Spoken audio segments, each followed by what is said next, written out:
1000 joule system को दी, 600 joule work हुआ और 100 जूल सराउंडिंग में चली गई, मीन्स 1000 में से 700 चले गए, बाकी क्या बचेगा, बाकी इंटरनल एनर्जी जो होगी वो 300 बचेगी।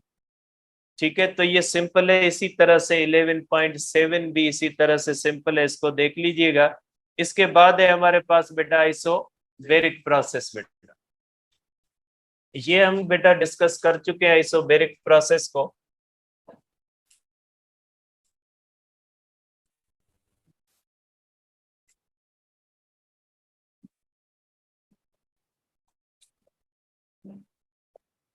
देखिए बेटा, आइसोबैरिक प्रोसेस का मकसद है कि प्रोसेस which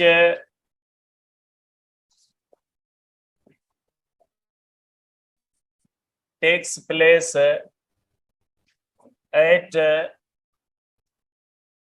constant प्रेशर, ऐसा प्रोसेस जो कांस्टेंट प्रेशर पे होता है तो उसको क्या कहा जाता है बेटा, उसको आइसोबैरिक प्रोसेस कहा जाता है बेटा।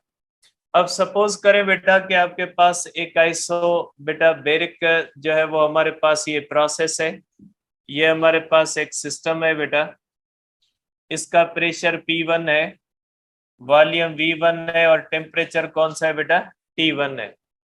अगर कांस्टेंट प्रेशर पे हम इसको हीट देते हैं बेटा, तो ये सिस्टम बेटा, ये हम पहले भी पढ़ चुके हैं, प्रेशर P1 रहेगा, वॉल्यूम V2 होगा और टेम्परेचर कौन सा हो जाएगा बेटा, T2 हो जाएगा। तो क्या हो जाएगा बेटा कि हमारी जो हीट होती है बेटा, ठीक है, हमारी हीट जो होती है ये दो कामों में इस्तेमाल होती है।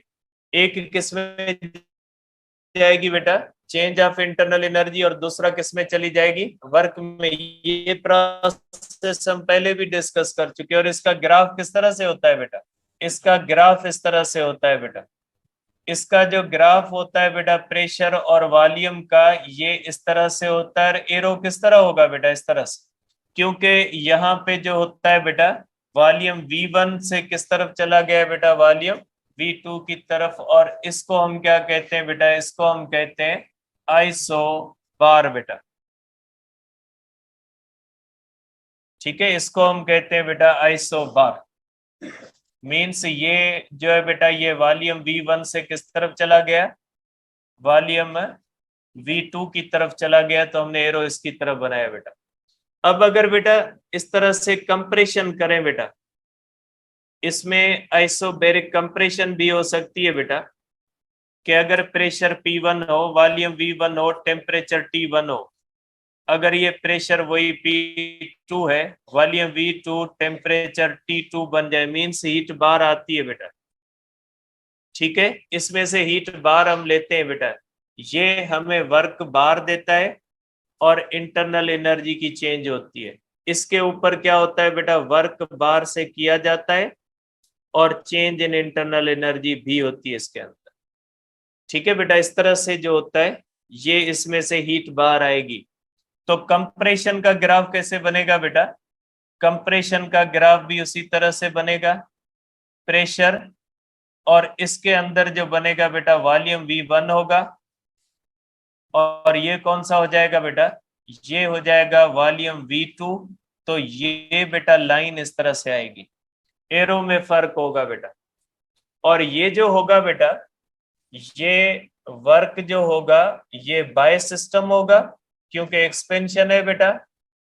और ये जो होगा वर्क क्या हो जाएगा बेटा, ये ऑन सिस्टम होगा बेटा।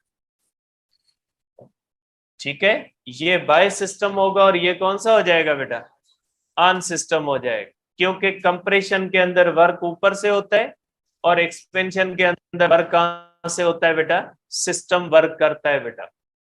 अब अगर फर्स्ट लॉ को देखते हैं बेटा, तो फर्स्ट लॉ में क्या कहता है बेटा, फर्स्ट लॉ ऑफ थर्मोडायनेमिक्स,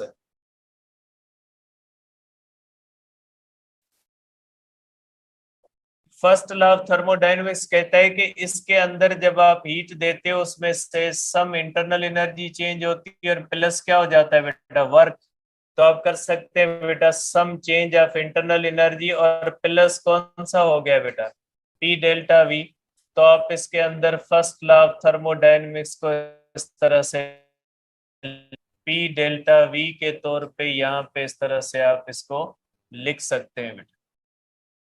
ठीक है, तो फर्स्ट लॉ ऑफ थर्मोडायनेमिक्स कहता है कि अगर आप किसी भी थर्मोडायनेमिक सिस्टम का प्रेशर कांस्टेंट रखोगे फिर उसको हीट दोगे तो उसकी इंटरनल एनर्जी बढ़ेगी और वर्क। अगर आप कांस्टेंट प्रेशर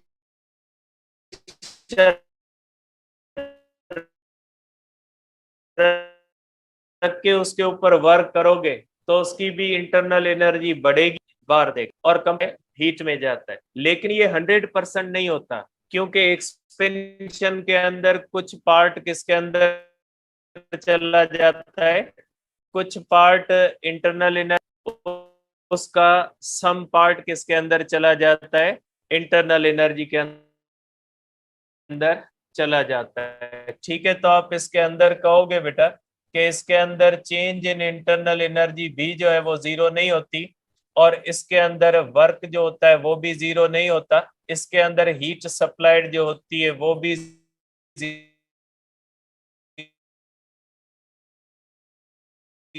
जीरो नहीं होती बेटा, सब के सब, और इसमें टेम्परेचर चेंज भी जीरो नहीं होती बेटा, चेंज जीरो होती है। बाकी सब चीजों के अंदर क्या आता है, सब चीजों के अंदर चेंज आती है। और ये वर्क किसकी बुनियाद पे होता है बेटा, work is done on the cast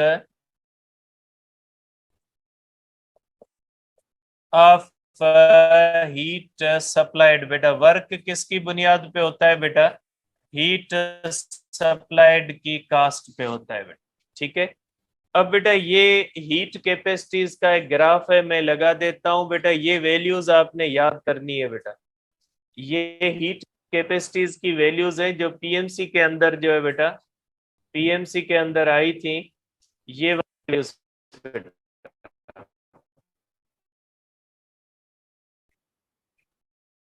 ये वाली वैल्यूज है, ये याद रखनी है बेटा आपने। वॉल्यूम पे कौन सी होती है और कांस्टेंट प्रेशर पे कौन सी होती है, ये वैल्यूज याद रखनी है बेटा। अब ये वैल्यूज आती हैं डिग्रीज ऑफ फ्रीडम से, और डिग्री ऑफ फ्रीडम आपके पास नहीं है, जस्ट इसके ऊपर पीएमसी के अंदर बहुत सारे क्वेश्चन आए थे, इसलिए मैंने ये वैल्यूज यहाँ पे लगा दिए, इनको याद कर लीजिएगा, हो सकता है क्योंकि रिलेटेड है बेटा। तो हमारी सीटिंग अरेंजमेंट है।